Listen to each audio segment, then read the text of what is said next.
Hola, buenas tardes. Bienvenidos a Punto Equilibrio, el programa de entrevistas del CIUP, Centro de Investigación de la Universidad del Pacífico. Mi nombre es José Ignacio Cabrejos Portocarrero y hoy día vamos a conversar con María Amparo Cruzaco. María Amparo es investigadora asociada del CIUP y profesora de la Facultad de Economía y Finanzas de la Universidad del Pacífico. Bienvenida, María Amparo. Buenas tardes, José Ignacio, y gracias por la entrevista.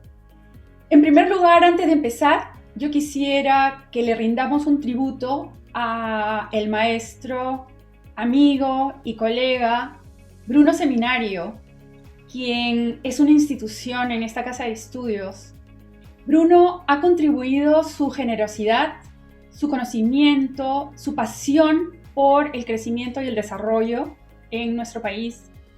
Y en estos momentos tan difíciles, sus ideas, sus opiniones serán muy necesarias y las vamos a extrañar por no contar con él. Bruno partió el viernes 26 de mayo y yo quería simplemente decir que lo queremos mucho y que lo vamos a extrañar siempre. Así es, me auno, María Amparo, a tu saludo. Bruno, sin duda alguna, ha sido uno de los economistas más importantes que ha tenido nuestro país y hemos tenido el honor de que haya sido profesor en esta casa de estudios en la Universidad del Pacífico. Y también hace relativamente poco estuvo con nosotros aquí en Punto Equilibrio dando su última entrevista, ¿no? Me uno a tu reconocimiento y las generaciones posteriores van a agradecer su trabajo y nosotros lo vamos a extrañar muchísimo. Muchas gracias, José Ignacio. María Amparo, quisiera comenzar esta entrevista hablando de un buen barómetro para entender las expectativas de los diversos sectores económicos frente a las elecciones, que es el tipo de cambio, ¿no?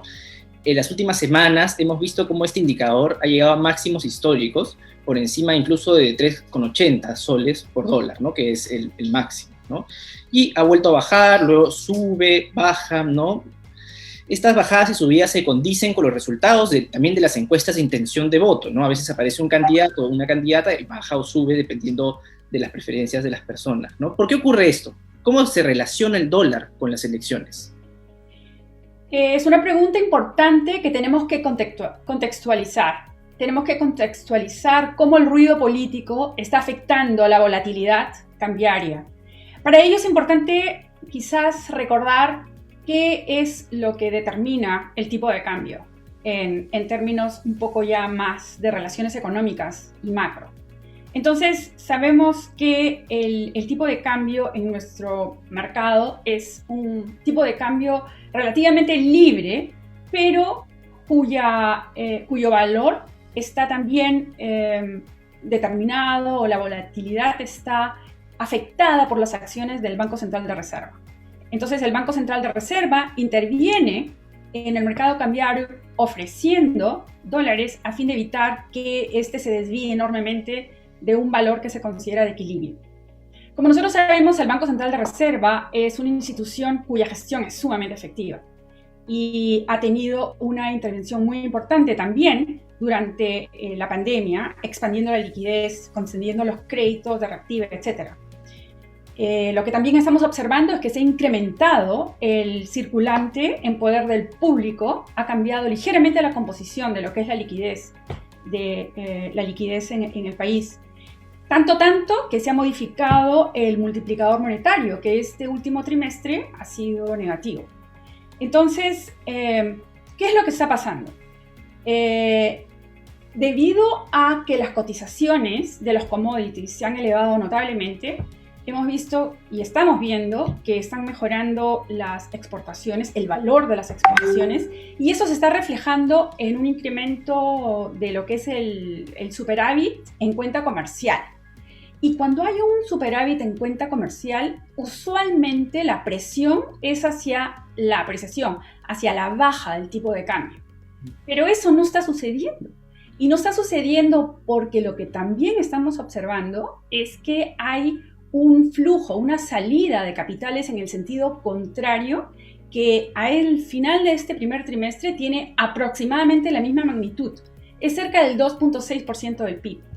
Entonces vemos que el temor a la narrativa, en particular de uno de los contendientes en esta candidatura, ha provocado un pánico entre empresas y familias que obviamente han transferido saldos al exterior y eso ha presionado sobre el tipo de cambio y el tipo de cambio ha tendido a elevarse. Lo que tú mencionas, José Ignacio, que han habido fluctuaciones, eso ha sido motivado por precisamente la intervención del Banco Central en el mercado cambiario, que lo ha hecho varias veces en abril y lo hizo también en mayo. Y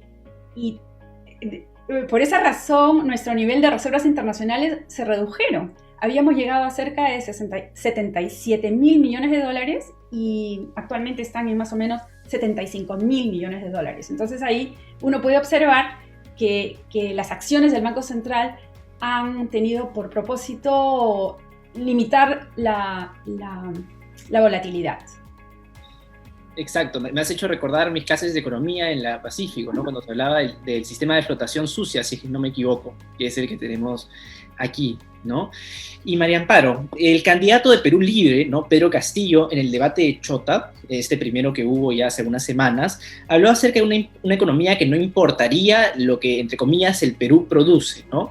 Esta idea autárquica también ha sido esbozada en el debate técnico por Juan Pari, quien fue el que expuso los temas de economía, y está siendo usada por Keiko Fujimori y el fujimorismo en general para tratar de afectar a la candidatura de Pedro Castillo, hablando de subida de los alimentos y de algunos bienes básicos, ¿no? ¿Es realmente viable un Perú que deje de importar muchos de los bienes que actualmente consume? ¿Qué podría ocurrir con los bolsillos de los consumidores, de las personas en este caso?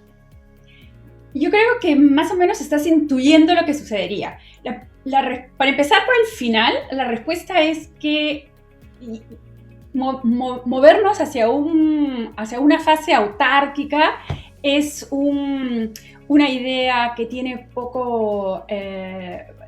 no puede ser implementada. O sea, es algo contrario a lo que es la evolución histórica, ¿no? Entonces, yo diría que probablemente lo han mencionado, pero que eso iría en contra de todo el proceso que hemos tenido nosotros de inserción global y sería impedido por muchos candados que tenemos para poderse materializar. Y en efecto, si subieran las tarifas a fin de proteger la producción nacional, obviamente que eso impactaría el impacto de todos nosotros.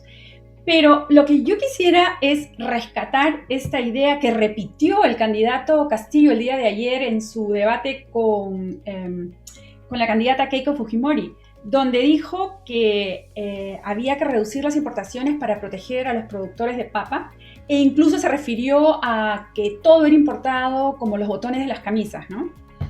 Entonces, en primer lugar, pensemos un ratito en el caso de la actividad agropecuaria. Más bien, lo que creo que sucede es que nosotros como país no hemos tenido una política integral de apoyo a la producción agropecuaria. Países como los Estados Unidos y países europeos tienen unas políticas de sostenimiento de su producción agropecuaria muy importantes, a través de subsidios directos, por ejemplo, a los productores. Y también otro tipo de facilidades, por ejemplo, la infraestructura que tienen para poder retirar o poder distribuir la producción rápidamente, o por ejemplo también hay investigación científica, tecnológica para mejorar semillas, para el uso de fertilizantes, incluso los debates que hay sobre si estos deben ser más orgánicos o menos orgánicos. Tanto en Estados Unidos como en Europa tienen montados estos esfuerzos para proteger lo que viene a ser el alimento de sus poblaciones. Tanto en Estados Unidos que ellos exportan y muchos otros países se quejan que están adquiriendo productos que son de alguna manera subvencionados, ¿no? Entonces, regresando a nuestro caso, al Perú, tenemos que aceptar que no hemos tenido una política nacional consistente de protección a un sector fundamental que ocupa 20% de la PEA.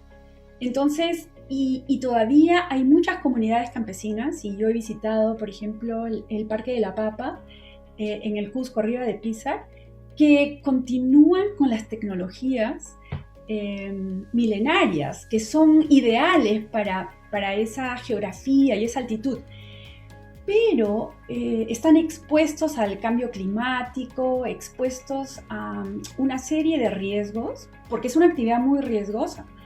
Y entonces me parece que decía el candidato Castillo que ayer se celebraba el Día de la Papa y han habido, no sé si han visto muchos shots publicitarios donde mostraban que estamos comiendo en Lima papa importada, congelada, y que no compramos la papa nativa, ¿no? Yo creo que debemos en un futuro diseñar una política de apoyo importante a este sector y ver de qué manera podemos proteger que eleve su productividad y acompañarlo con otras palancas de desarrollo al agro, ¿no?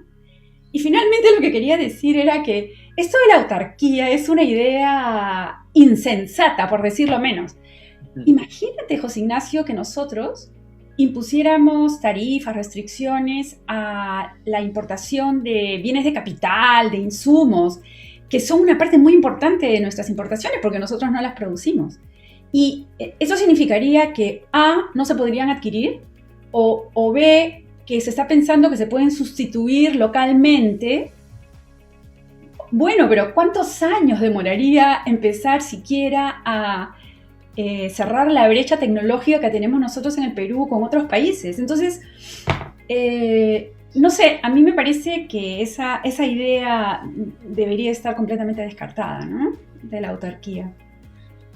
Exacto, María Amparo. Y en el debate técnico también, porque vamos a hablar tanto del lado de Pedro Castillo como del lado de Keiko Fujimori, ¿no? El exministro de Economía y Finanzas, Luis Carranza, y miembro del equipo técnico de Keiko Fujimori, propuso el llamado bono oxígeno, entre comillas, ¿no? Para las familias que han perdido a personas justamente por la tragedia del COVID-19. Y dicho bono ascendería a 10.000 soles. Mientras tanto, otro miembro del equipo técnico, pues también de Keiko Fujimori, de Fuerza Popular, Eugenio de Medina, afirmó que el Perú podía endeudarse hasta llegar a un 45% del PBI, ¿no? Y ayer, obviamente, la candidata Keiko Fujimori dio muchísimas ideas, muchos bonos, exoneraciones tributarias. Entonces, muchos críticos han afirmado que si estas propuestas hubiesen sido esbozadas por el equipo de candidato de Perú Libre, Pedro Castillo, hubiesen sido tildadas de un despropósito, ¿no? ¿Cómo es posible que esto ocurra? ¿Cómo evaluar entonces estas propuestas? ¿Son realmente económicamente viables? Totalmente de acuerdo. O sea, yo me sorprendí, ya me había sorprendido a mí el bono oxígeno, ¿no? La creatividad además del bono oxígeno. Me había sorprendido que lanzara, aunque me parece virtuoso y noble que se tenga que elevar la pensión 65 y propuso que había que doblar ese monto. Pero el día de ayer quedé sorprendida del nivel de populismo al que había ingresado Fuerza Popular con su lideresa. Porque habló de paraísos tributarios para emprendedores que van a estar exonerados de pago de renta. Habló también de dar, como tú bien dices, yo pensaba que el bono oxígeno era distinto que estos 10.000 soles que se van a dar a los deudos, ¿no? Y el día de hoy estuve escuchando con atención la presentación que hizo el Ejecutivo sobre el sinceramiento del número de muertes. Seguramente has tenido oportunidad de escucharlo y resulta que creo que fue lo que dijo Bruno en la entrevista que tú le hiciste en abril, que él hablaba de una cifra cercana a los 200.000. Bueno, es casi cercana, son 180.000 más personas peruanas y peruanos que han fallecido. Entonces, si uno multiplica ese número de familias, ¿no? Que por los 10.000 soles, estamos hablando de 1.800 millones de soles. Ahí nomás, que es el doble del presupuesto de pensión 65, más todas las otras cosas. Entonces, sí hay un argumento a favor de las transferencias públicas bajo determinadas condiciones. Lo han hecho aquí en Estados Unidos también, lo han hecho en Europa, lo han hecho en otros lugares. Pero lo que falla en el programa de Fuerza Popular, creo yo, es cómo se inserta en su plan macroeconómico de a 2 años, a 3 años, ¿no? ¿Cómo creen que lo van a financiar? Además, hay el problema de la exclusión, que seguramente también aprendiste en tus clases de economía, ¿no?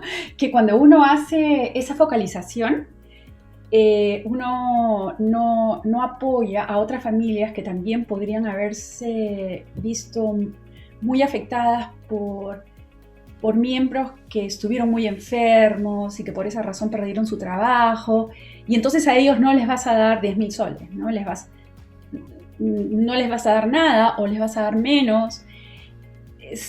Se te crea todo un problema de administración de esa política social que a mí me parece muy problemática. Yo quisiera cerrar esta pregunta tuya, José Ignacio, diciendo que ninguno de los dos candidatos, y a mí un poco me asombra nuevamente, para usar ese término, que una persona como el señor Carranza, que tiene mucha experiencia, no haya presentado como dije antes, un plan que incluya, ok, este componente fiscal, cómo se inserta en su programa fiscal y cómo se acompañaría esto de la política monetaria durante esa fase de ajuste, de estabilización a 2, 3 años.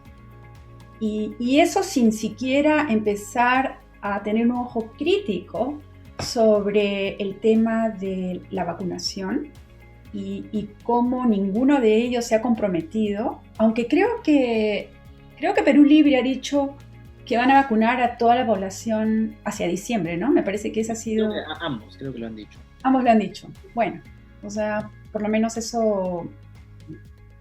Ojalá que se pudiera implementar, sería un gran paso adelante. Sí. Antes de continuar, quisiera recordarle al público que puede dejarnos sus preguntas en los comentarios, que al final de la entrevista los transmitiremos a María Amparo.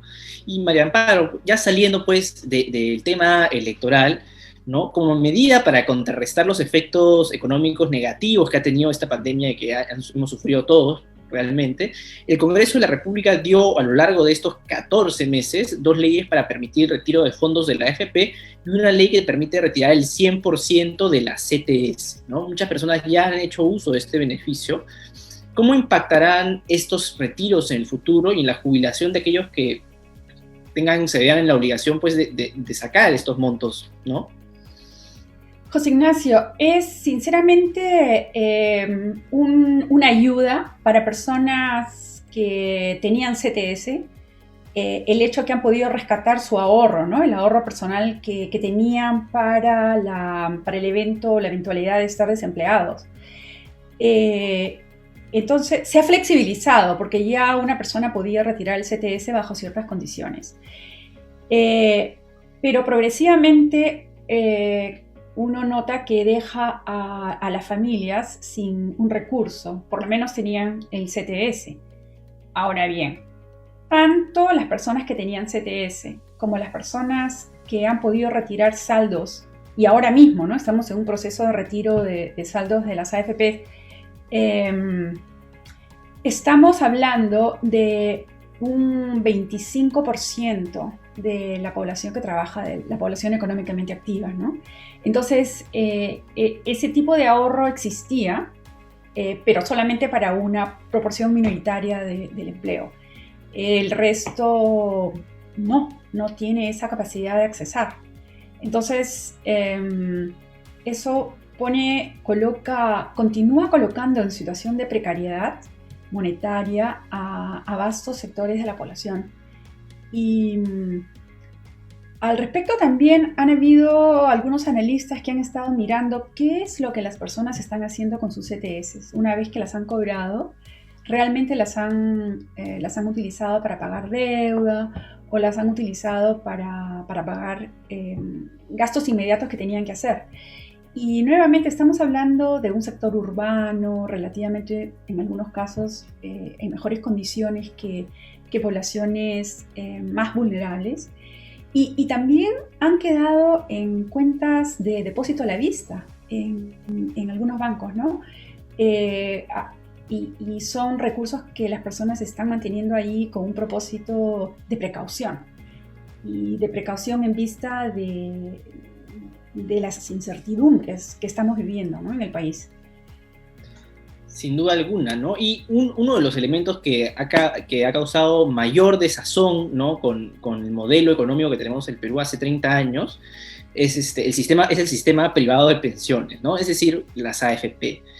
El candidato de Perú Libre, Pedro Castillo, postula con una plataforma que propone básicamente desaparecer estos organismos y que sean pues reemplazados por un sistema dirigido por el Estado que tenga un elemento de redistribución solidaria, lo cual es también bastante loable porque hay que pensar en los que no tienen nada, ¿no? Mientras que Keiko Fujimori, lo que ha mencionado varias veces en medios, es que ella lo que busca es disminuir las comisiones que cobran las AFP. ¿Son estos planteamientos las soluciones adecuadas para mejorar el sistema de pensiones peruano? ¿O qué otras cosas se podrían hacer para que este sistema gane legitimidad frente a la ciudadanía? Bueno, y tanto pánico ha desencadenado los anuncios de Perú Libre y de el candidato Castillo, que el día de ayer, y creo que hoy día nuevamente repitió que no iban a desaparecer las AFP, sino que más bien la estrategia es la de incorporar otros administradores de fondos previsionales en el mercado, que no esté limitado a las 4 AFPs que tenemos.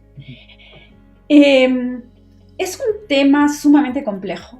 El sistema previsional peruano es inadecuado y yo he cambiado mi frase porque antes coincidía con la necesaria reforma, pero ha llegado el momento en que nosotros digamos, no se trata de reformarlo, sino de crear un nuevo sistema previsional en el Perú. O sea, lo que existe, la cobertura es tan mínima, ha sido, entre comillas, intervenido, particularmente el sistema de AFPs, por estos retiros, ya vamos por el 5º retiro, y que desafortunadamente se ha desvirtuado incluso lo que es el ahorro previsional, dado que una persona que llega a los 65 años puede retirar el total de su saldo, del saldo que tenía. No sé cuánto van a tener, porque ya con todos estos retiros va a llegar un momento en que probablemente van a tener un fondo cada vez más pequeño, ¿no?, despreciable, pero todavía hay personas, las que han continuado con su trabajo remoto, las que todavía están en la planilla electrónica, que lo han mantenido incólume, y estas personas eventualmente, de acuerdo a la legislación que existe, podrían adquirir una anualidad, ¿no?, vendida por un seguro. O sea, yo quisiera aprovechar la pregunta para brevemente indicar que el sistema previsional que nosotros adoptamos a principios de los 90 modificó drásticamente el sistema de seguridad social que teníamos. Separó lo que es la cobertura de salud de la cobertura de pensiones y privatizó en parte lo que es la cobertura de pensiones, pero lo que hizo fue creó una fragmentación muy importante entre dos componentes que son básicos en cualquier sistema de seguridad social. Tanto que en el sector formal es el empleador que paga el seguro de salud y somos nosotros los trabajadores los que pagamos, o los que supuestamente tenemos que contribuir a nuestro régimen previsional, ¿no? Entonces, en cualquiera de los casos, sea la propuesta de Castillo de incrementar el número de operadores de estos pasivos de largo plazo, como en el caso de Fuerza Popular y de Keiko, que dice que todavía hay margen para reducir las comisiones. Y eso hay que ponerlo hay que ponerlo así en pregunta, porque ya han habido modificaciones, reformas que hemos pasado a lo que es la comisión por saldo, y esa comisión por saldo se ha venido reduciendo. Bueno, entonces eso va a necesitar cambios en la legislación, porque hay que cambiar la ley. Y hasta qué punto cualesquiera de los dos gobiernos van a tener la mayoría en Congreso para poder cambiar la ley. ¿Qué es lo que quisiera decir? Yo quisiera decir que el tema de la seguridad social, diagonal, protección social, es sumamente importante en cualquier sociedad. Todos nosotros deberíamos tener un acceso universal a servicios de salud, incluso a la educación de excelencia, y también deberíamos cubrir nuestro riesgo de vejez. Entonces hay diferentes sistemas. Existen diferentes sistemas.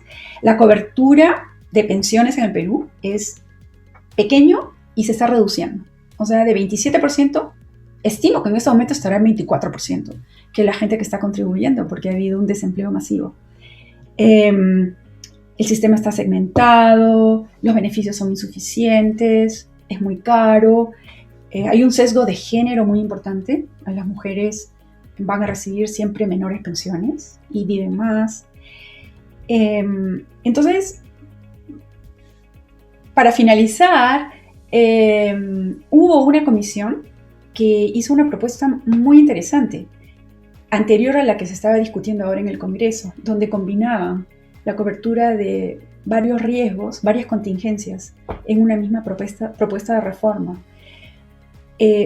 Pero a mí me parece que este momento, como hoy, es un momento para encargarnos de vacunar y de reactivar la economía y de apoyarnos en la manera como vamos a generar empleo. Y quizás en un año se pueda nuevamente retomar lo que vendría a ser la nueva seguridad social previsional. Exacto.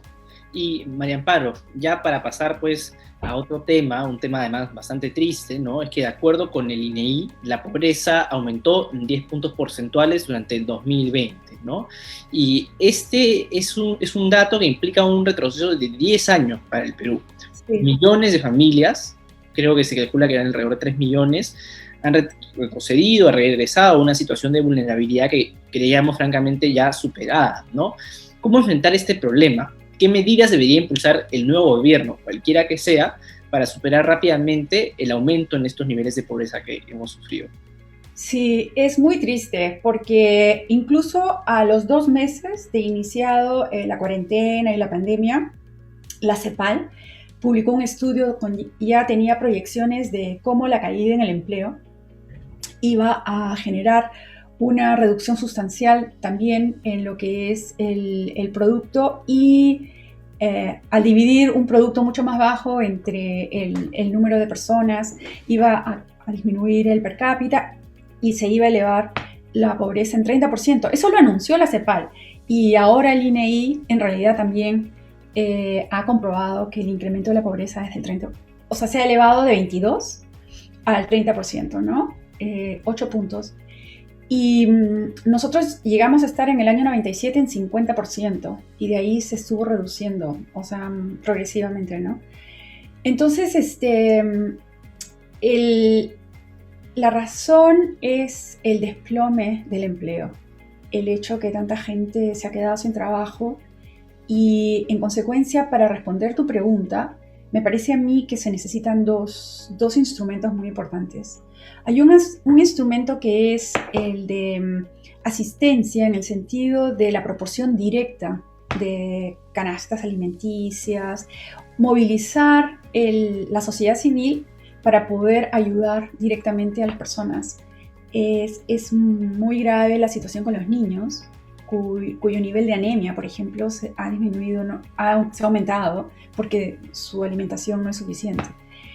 Y ahí estamos comprometiendo el futuro del país. Entonces yo sí creo que debería haber como una vez que ya tengamos más personas vacunadas, que tengamos una gran movilización de alimentos, de nutrientes, que lleguen a todos los niños, que lleguen a las personas que están en lugares donde es difícil alcanzarles, ¿no? Con esa distribución que yo pensaría sería óptima, que fuera de bienes en adición a los servicios. Y la segunda gran estrategia es la creación de empleo temporal. O sea, eso es muy importante. Y yo sí para eso utilizaría recursos fiscales. Ese sí es un destino totalmente legítimo y efectivo. Es, por ejemplo, ir a los centros poblados, consultar bueno, y tendría que hacer a nivel de las municipalidades, los gobiernos locales, qué es lo que necesitan. Tienen que mejorar sus cocinas, mejorar sus viviendas, mejorar puentes, caminos rurales, y entonces movilizar también, dar empleo temporal que sea registrado, ¿no? Y de esa manera darles la capacidad adquisitiva para que entonces puedan adquirir. Se van a generar fuentes de mercado local, ¿no? Presiones de demanda en esos lugares, y se va a dinamizar progresivamente. Entonces es un trabajo que requiere un despliegue de fuerzas, de socios en esa dirección, y una participación. Ojalá que cualesquiera de estos equipos que lleguen al poder tengan la capacidad de convocar a los colectivos. Y ojalá, eso es una dificultad política que en este momento es muy grande, pero que tendría que vencerse, sí. María Amparo, ya para cerrar esta entrevista tan interesante, quisiera que hablemos de un tema que es el modelo económico, ¿no? Es uno de los temas que diferencia pues, a ambos candidatos, es el cambio o la preservación del modelo, ¿no? Mientras que Keiko Fujimori busca preservarlo, Pedro Castillo propone transformarlo, ¿no? A través después de un cambio de constitución. ¿Se necesita realmente un cambio del modelo económico? Es la pregunta que nos hacemos todos los peruanos. ¿O qué reformas son necesarias para que el actual modelo económico sea más inclusivo? Claro, el modelo, se habla tanto, hay todo un debate del modelo económico, y yo creo que muy pronto la comunicación se interrumpe porque cada persona tiene bajo modelo económico una idea distinta y una entelequia diferente. Entonces, no sé exactamente a qué se refieren cuando hablan del modelo económico. Creo que lo que se están refiriendo es a la convicción que una economía de mercado con regulación va inmersa y que está en un contexto, digamos, de apertura comercial y de libre flujo financiero con el mundo, que un tipo de economía de esa naturaleza va a generar endógicamente las oportunidades para que exista el chorreo y para que progresivamente se integren poblaciones que podrían no haber estado integradas a la creación de valor en esta economía. Entonces, si esa es la acepción que tenemos la mayor parte de las personas sobre qué es el modelo económico, entonces hay críticas a si ese tipo de modelo económico, con un rol subsidiario del Estado en la dotación de algunos servicios públicos, ha permitido esta integración. Yo creo que, como tú bien dices en la pregunta o insinúas en la pregunta, el problema está en cómo un modelo de esta naturaleza, para una economía peruana que es fundamentalmente extractiva, que tiene pocos encadenamientos hacia adelante. O sea, tenemos la producción de minerales, pero es muy extractivista. Entonces, no genera encadenamientos de valor, de procesos de manufactura que queden localmente para que pueda generar empleo de una manera digna para la población.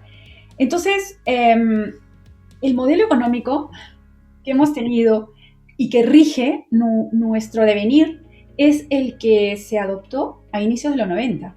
Y no fuimos nosotros los únicos. O sea, este es un modelo que se inicia con Margaret Thatcher y con Ronald Reagan, debido a un contexto histórico también, y que luego, a través de las multilaterales y organismos de desarrollo, también se recomienda como óptimo, debido a los desastres que habían habido antes con modelos heterodoxos y populistas, precisamente. Entonces, que tú sabes, es como si ya como ha llegado el momento otra vez al populismo. Entonces, lo que a mí me parece es que en los siguientes años el Perú tiene que continuar basando su crecimiento en este superciclo de cotizaciones y aprovechar el hecho que nosotros vamos a tener o que tenemos la oportunidad de tomar ventaja de las exportaciones. Al mismo tiempo, tenemos también que, como dije antes, potenciar la agricultura, incluso tanto la agricultura doméstica, que ahora se dice que es de sobrevivencia, ¿no? Pero también la agricultura de exportación, ¿no? Y también proteger nuestro mercado interno, ¿no? Hacer que haya beneficio para que nosotros prefiramos comer la papa nativa, ¿no? Para que nosotros prefiramos comer nuestra quinoa, etc. Y de otro lado, sí es imperativo que en la medida que vamos saliendo de la pandemia, que hagamos revisiones fundamentales. Esta crisis es una oportunidad también, es una oportunidad para reflexionar sobre la dirección. Podemos llamarlo modelo económico. Es interesante porque Fuerza Popular lo llama social de mercado y Castillo lo llama popular, ¿no? De mercado, algo así. Entonces, en ambos casos como que rescatan mercado y sin embargo uno usa social, el otro popular. A mí me da la impresión que hay muchas oportunidades para poder ser más inclusivos en nuestro desarrollo. No solamente inclusivos, sino sostenibles. Sostenibles no solo financieramente, pero también sostenibles desde un punto de vista ecológico, desde un punto de vista de atención al planeta y a las actividades que hacemos. Pero eso necesita liderazgo y necesita colaboración y necesita una convicción que pueda permitir, independientemente de esa discusión, que sí se alcance la integración social. Y también esta integración social tiene que ser una integración que permita la equidad de género, que no es un tema que muchas veces sale en estas conversaciones de macroeconomía, ¿no? Pero que es muy importante porque es una característica de nuestra sociedad que tiene que darle a la mujer, o que la mujer se va a apropiar del espacio, pero que también tiene que darle a la mujer el espacio que necesita para tener una contribución en la toma de decisiones. Sin duda alguna, el próximo gobierno tiene un reto enorme por delante. Sí. Y todos los peruanos pues debemos unirnos para tratar de ayudarlo a lograr estos objetivos tan importantes. Ha sido María Amparo Cruzaco, investigadora asociada al CIUP, Centro de Investigación de la Universidad del Pacífico, y profesora de la Facultad de Economía y Finanzas de la Universidad del Pacífico. Muchísimas gracias por esta entrevista tan ilustrativa, María Amparo. De nada, gracias por la oportunidad. Y a toda nuestra audiencia le recordamos seguir las redes de la Universidad del Pacífico, el Fondo Editorial y el Centro de Investigación de la Universidad del Pacífico, que próximamente tendremos nuevos contenidos para ustedes. Muchísimas gracias.